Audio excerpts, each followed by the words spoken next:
Hello guys, இந்த வீடியோவில் நம்ம பை நெட்வொர்க் இது வந்து ஒரிஜினலா இல்லை வெறும் ஸ்கேமா, இதுக்கு வந்து நல்ல ஃபியூச்சர் இருக்கான்னு இந்த வீடியோ டீட்டெயிலாக பார்ப்போம். ஏன்னா இது நிறைய பேர் இந்த கொஸ்டின் கேட்குறீங்க, இது ஸ்கேமா இல்லையா டவுட் வருதுன்னு சொல்லிட்டு. இது ஸ்கேமா இல்லையானதை விட இதில் என்னென்ன பிரச்சனை இருக்குதுன்னு சொல்கிறேன். அதை பற்றி டீட்டெயிலாக இந்த வீடியோவில் பார்ப்போம். ஃபர்ஸ்ட், இதை வந்து 2019 பை நெட்வொர்க்கை லான்ச் பண்ணியிருக்காங்க. லான்ச் பண்ணின தேதியிலேருந்து இன்னைக்கு வரைக்கும் பப்ளிக் பிளாக் செயின் ஒன்றுமே கிடையாது. க்ளோஸ்டு மெயின் நெட் இருக்குன்னு சொல்கிறாங்க.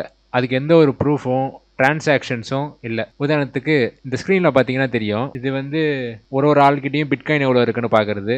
இது ஏகப்பட்ட டிரான்சாக்ஷன் இருக்கும் பாருங்க. நீங்கள் உங்கள் பிட்காயின் வாலெட்டோட அட்ரஸ் இதில் போட்டு சர்ச் பண்ணிங்கன்னா இந்த பிளாக் செயினில் தெரியும் அட்ரஸ் யார்கிட்ட எவ்வளோ இல்லை இருக்குன்னு தெரியும். பட் அந்த மாதிரி பை நெட்வொர்க்கு ஒன்றும் இல்லை. நெக்ஸ்ட்டு ஒரு சந்தேகத்துக்குரிய விஷயம் என்னென்னா, பை நெட்வொர்க்கை வந்து பல வருஷமாக மைண்ட் பண்ணுங்கிறாங்கன்னு சொல்கிறாங்க. ஆனால் அவங்களால விட்ராவோ இல்லை அந்த காயின்ஸை வந்து ட்ரேடோ பண்ண முடியல. எக்ஸ்சேஞ்சில் பிரச்சனையாக இருக்குது. மொபைல் மைனிங்னு சொல்கிறாங்க தெரியுமா, அது வந்து ஒரு மிகப்பெரிய உருட்டு. அது உண்மையே கிடையாது. மைனிங்னா என்னன்னா, பல கம்ப்யூட்டேஷனல் பவரும் எனர்ஜியும் தேவைப்படும். இந்த கிராஃபிக் கார்டு இந்த மாதிரி ஒரு ஃபார்ம் ஹவுஸ் மாதிரி பில்ட் பண்ணால் தான் மைனே பண்ண முடியும். அது இல்லாமல் மைனிங் வந்து நிறுத்தி பல வருஷம் ஆச்சு.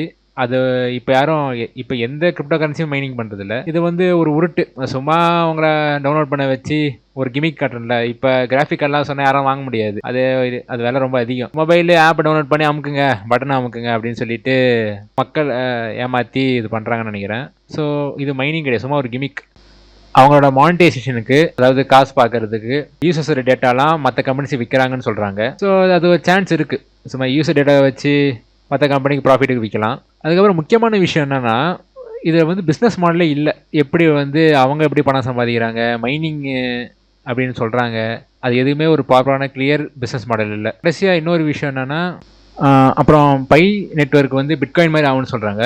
அந்த மாதிரிலாம் ஆக வாய்ப்பு இல்லை. ஏன்னா பிட்காயின் ஏன் அவ்வளோ பெருசாக வளர்ந்துச்சுன்னா, ஒரு வெப்சைட் இருந்து சில்க் ரோட், ராஸ் ஆல்பர்ட்ன்றவர் வந்து அது பிளாக் மார்க்கெட் ப்ராடக்ட்ஸ்லாம் வித்துட்டு காசு பார்த்துன்னு இருந்தார். அதனால மக்கள் வந்து அந்த ட்ரக்ஸு, அந்த போதைப் பொருள்லாம் வாங்குறதுக்கு பிட்காயின்ஸை காசு கொடுத்து பிட்காயின்ஸை வாங்கி மார்க்கெட்லேருந்து வாங்கி அதை யூஸ் பண்ணிருந்தாங்க. அதனால நிறைய பேர் பிட்காயின்ஸை வாங்க ஆரம்பிச்சாங்க. அதனால அது யூட்டிலிட்டி இருந்தது. இந்த பை காயினுக்கு ஒரு யூட்டிலிட்டி இல்லை. எதுக்குன்னு தெரியல. சும்மா வச்சுக்கிட்டு விலையேறும் போது விற்கிறதுக்கு தான் எல்லாரும் வாங்குறீங்க. அது அந்த மாதிரி எக்கனாமி எந்த ஊர்லயும் ஒர்க் ஆகாது. ஸோ இதெல்லாம் பற்றி பார்க்கும்போது பை நெட்வொர்க்கை வாங்குறது ஒரு ரிஸ்கி, டேஞ்சரஸ். அது மேபி ஒரு டேட்டா ஹார்வெஸ்டிங் ஸ்கீம் இல்லை ஒரு பிரமிட் ஸ்கீம் மாதிரி தான் இருக்கு. நீங்க யூஸ் பண்ணியிருக்கீங்களா, மைன்ன்ற பேர்ல ஆப்லாம் டவுன்லோட் பண்ணி வச்சிருக்கீங்களான்னு சொல்லிட்டு கமெண்ட்ஸ்ல லீவ் பண்ணுங்க. நெக்ஸ்ட் வீடியோல பார்க்கலாம். பாய்.